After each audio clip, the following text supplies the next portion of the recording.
Hey, salut, je suis Herman Kakpo et je suis de HNC Executive Education, membre de HNC, groupe HNC Business Solution Holding.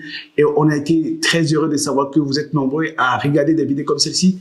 Nous sommes en train de mettre plus de 1000 vidéos, extraits de classe digitale, extraits de Executive Leadership Workshop, des cours parfaits qu'on mettra sur cette chaîne YouTube pour vous. Et si vous voulez absolument rien rater, vous savez ce que vous avez à faire, bien, vous vous abonnez juste là, vous ne raterez aucune de nos 1000 prochaines vidéos que nous mettrons sur cette plateforme pour vous. On se parle très vite.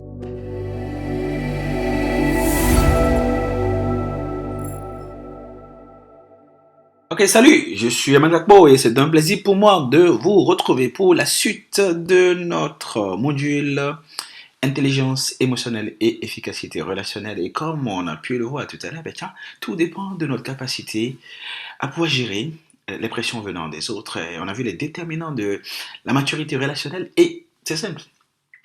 Lorsque j'ai la confiance en soi, c'est-à-dire j'accepte de supporter la douleur et que j'ai la maîtrise de soi, c'est que je mets de côté mes sentiments et ce que je pense personnellement. Et naturellement, j'ai l'oubli de soi pour faire de la place aux autres et j'optimise ma capacité, mes chances de bâtir des ponts, de créer de la synergie, de réussir avec les autres, d'améliorer les rapports avec les autres, de faire preuve d'intelligence émotionnelle optimale.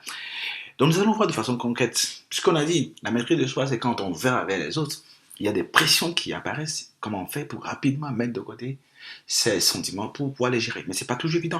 Il y a des réglages auxquels il faut procéder et nous allons voir ensemble ces réglages-là. Mais avant qu'on y aille, nous allons voir quelles sont les pressions que nous avons à gérer.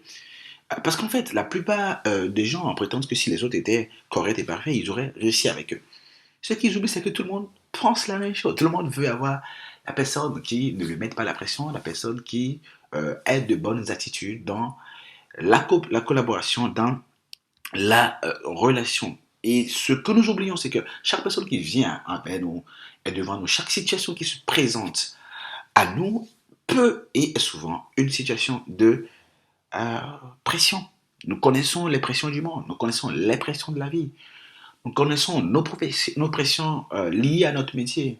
Par exemple, il y a beaucoup de gens qui pensent qu'ils peuvent se permettre d'aller au boulot à 9h, revenir à 17h. Oui, c'est possible, mais on a tellement de sollicitations. Nous sommes dans un monde aujourd'hui où une personne est appelée à faire le travail de 3 personnes. C'est pas toujours évident quand on n'est pas marié.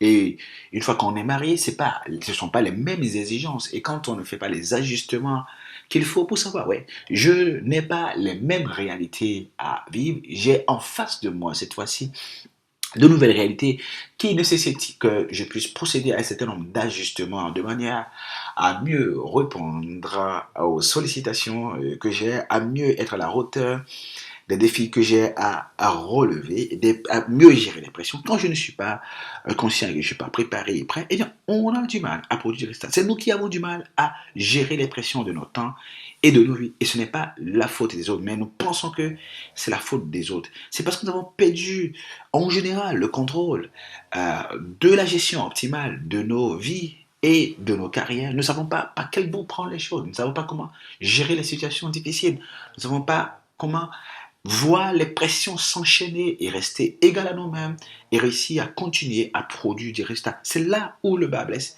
C'est le défi que nous avons à relever. C'est un défi d'ajustement et d'optimisation personnelle. Et pour ça, il faut que nous puissions déjà savoir quelles sont les exigences du moment par rapport auxquelles nous devons nous ajuster. Nous sommes appelés à gérer des délais très serrés. Il vaut mieux en être conscient.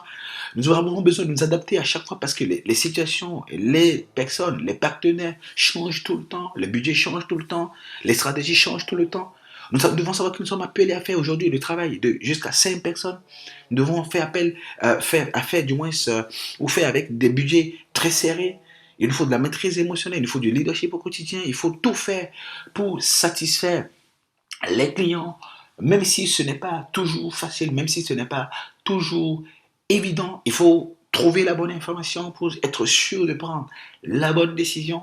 Et même si on a des délais serrés, il faut tout faire pour s'assurer que non seulement on va avoir l'information, mais on va procéder aux ajustements stratégiques et opérationnels nécessaires pour continuer de produire des résultats. Voilà les réalités auxquelles nous sommes appelés aujourd'hui. Nous avons une exigence de réussir avec les autres parce que c'est de la coopération, n'est-ce pas, qu'on on instaure des partenariats, des collaborations qui conduisent au développement et à la réussite d'une nation, d'une personne, de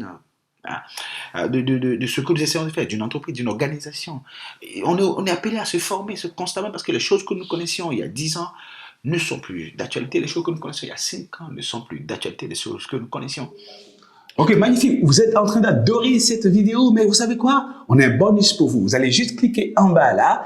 Il y a un e-book, un cadeau spécial qu'on a mis à votre disposition, un test ou une checklist.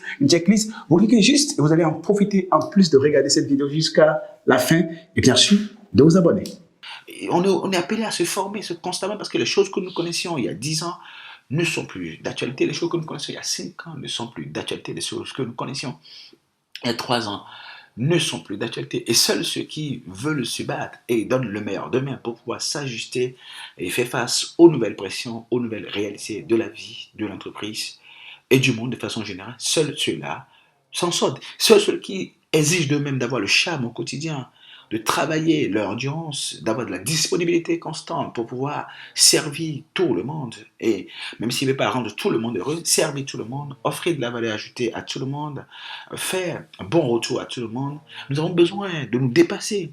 Donc voilà, manifester de la disponibilité, les gens en ont besoin. Il faut de l'endurance, il faut de la compétitivité, il faut de l'autodépassement de soi. Et quand on ne sait pas faire le travail à faire à son niveau pour pouvoir réussir à faire ça, eh bien, on s'attaque aux autres. Quand vous regardez un petit peu ces exigences, très peu de gens peuvent réussir au XXIe siècle en tant que cadre dirigeant ou cadre d'entreprise, cadre manager, hein, s'ils ne répondent pas à ces exigences-là. Et ce n'est pas le supérieur hiérarchique qui existe, ce ne sont pas les concurrents qui le font, c'est le marché qui le veut, c'est le monde d'aujourd'hui qui le veut, c'est la vie aujourd'hui qui le veut. Et seuls ceux qui ont un plan d'adaptation à ces exigences-là et qui font le travail qu'ils doivent faire sur eux-mêmes de manière à pouvoir répondre à ces exigences-là, le charme au quotidien, la capacité à se former constamment, à se remettre au goût du jour, à se remettre en cause, à s'assurer que ce qu'on connaissait et qui nous a amenés là où nous sommes ne suffit pas pour y rester et ne suffit pas pour aller plus loin, eh bien, ce sont ceux-là seulement qui arrivent à produire des résultats. Ceux qui manifestent du leadership au quotidien, c'est eux qui s'en sortent. Très peu de gens aujourd'hui, dans très peu de contextes, on peut avoir les budgets qu'on veut. Parfois, on n'a pas le personnel qu'on veut en quantité. Et on est appelé à faire le travail de 3 personnes. Ça ne sert absolument à rien de s'en plaindre. Il faut avoir sur place un plan d'optimisation personnelle, un plan d'ajustement personnel qui nous permette de gérer ces pressions-là. Il y a la pression technique, on en a parlé avant, la pression de la concurrence socio-professionnelle, la pression financière, la pression de l'agilité opérationnelle, la pression de l'éducation des enfants, la pression conjugale, la pression de la santé mentale, émotionnelle et physique, la pression de la relation avec les autres et de la gestion des hommes. C'est ceux qui ont un plan en place, qui s'optimisent constamment, comme vous le faites là, qui suivent des modules de cours, qui se remettent à jour à chaque fois pour dire quelle est la compétence qu'il me faut pour pouvoir réussir ce que je veux réussir et que je n'ai pas. Quand les gens n'ont pas ces compétences en place, ils se frustrent et ils sont démotivés. Comme j'ai l'habitude de le dire, l'incompétence est la cause et la conséquence de la démotivation. L'incompétence est la cause et la conséquence de motivation. Lorsque vous avez de la pression et que vous n'avez pas les compétences qu'il faut pour vous ajuster, avoir des plans pour pouvoir gérer ces pressions, il va de soi que vous allez être démotivé par cette pression, par le poids de la responsabilité, le poids de la difficulté va vous écraser, vous allez être démotivé. Les gens qui ne réussissent pas sont démotivés. Les gens qui ne savent pas comment procéder, qui ne le procèdent pas, donc ne procèdent pas donc bien, eh bien à la fin de la journée, ils n'ont pas le résultat, ils se découragent. Donc la démotivation est la cause de l'incompétence parce que si vous savez faire vous savez comment il faut faire les choses pour obtenir du résultat dans les conditions de pression et de température les plus difficiles possibles et que vous réussissez à montrer de la performance adaptative, vous réussissez à vous adapter constamment. On a parlé d'adaptabilité plus tard et vous êtes assez compétitif. Il y en a qui se plaignent du fait que les concurrents les empêchent d'avoir du résultat. Les concurrents, c'est la pression qui vient. Il faut avoir un plan de réponse, un plan de réponse. Et il fallait être assez proactif pour avoir suffisamment de marge de manœuvre, avoir suffisamment de marge de progression, avoir de la progression du moins sur le marché au point où quand les concurrents viennent, il est difficile pour eux. Et si vous renforcez vos fondamentaux avant que l'orage et le vent n'arrivent, eh bien votre maison va tenir debout. Mais si les fondamentaux ne sont pas en place, eh bien ce n'est pas la faute du vent, ce n'est pas la faute de l'orage. Les menaces ne constituent pas en tant que telles une difficulté. Les intempéries ne constituent pas en tant que telles une difficulté. C'est le point auquel nous avons un plan en place, le point auquel nous avons le dispositif, nous avons la solidité intrinsèque, fondamentale. On a les fondements en place pour que même lorsque la difficulté arrive, même lorsque l'adversité arrive, même lorsque le vent arrive, l'orage arrive, un tsunami arrive, tout s'écroule sur ce que nous on a. Donc, on n'a pas à se plaindre des pressions, on n'a pas à se plaindre des exigences du monde, de la vie et de l'entreprise de façon générale. On a à mettre en place des plans pour pouvoir y arriver. La question à se poser, c'est quel est mon plan de maturation relationnelle et personnelle? Quel est mon plan de gestion des pressions du monde d'aujourd'hui? Quel est le plan que j'ai en place? Donc, on a laissé une fiche que vous pouvez télécharger là pour pouvoir élaborer votre plan pour gérer les diverses pressions auxquelles vous êtes confrontés avec des actions immédiates que vous devez absolument engager pour être sûr de ce que vous allez avoir du résultat derrière. Nous allons passer tout simplement à une étude des cas. Nous allons voir du moins la situation d'une personne qui croyait qu'il y avait des loups autour de lui, qu'il y avait trop de pression, qu'il n'y avait pas de la reconnaissance, qui à cause de ça, eh bien, s'est laissé fondre, a perdu les moyens au lieu de montrer de l'endurance et de la performance adaptative. Encore une fois, il faut qu'on ait un plan. Et nous allons voir sa situation, nous allons analyser cela ensemble. Et derrière, nous verrons quelles sont les leçons qu'on peut en tirer et qu'est-ce que nous, dans notre cas, on doit faire pour nous assurer que nous avons un plan d'optimisation constante de notre solidité intérieure pour renforcer les fondamentaux pour que les attaques qui viennent de dehors, l'adversité, la difficulté, les pressions, les chamboulements, les intempéries, l'orage ne nous détruisent pas, ne nous fassent pas fondre et que nous gardons la tête sur les épaules. On se retrouve juste derrière. Oh, magnifique. Je suppose que vous avez adoré la vidéo que vous venez de regarder. Et pourquoi est-ce que vous allez rester juste sur ça? Il y a juste une autre vidéo là. Vous cliquez juste et vous pouvez commencer par adorer nos contenus pour changer votre façon d'être et de faire, développer votre potentiel et améliorer vos résultats. On se parle très vite.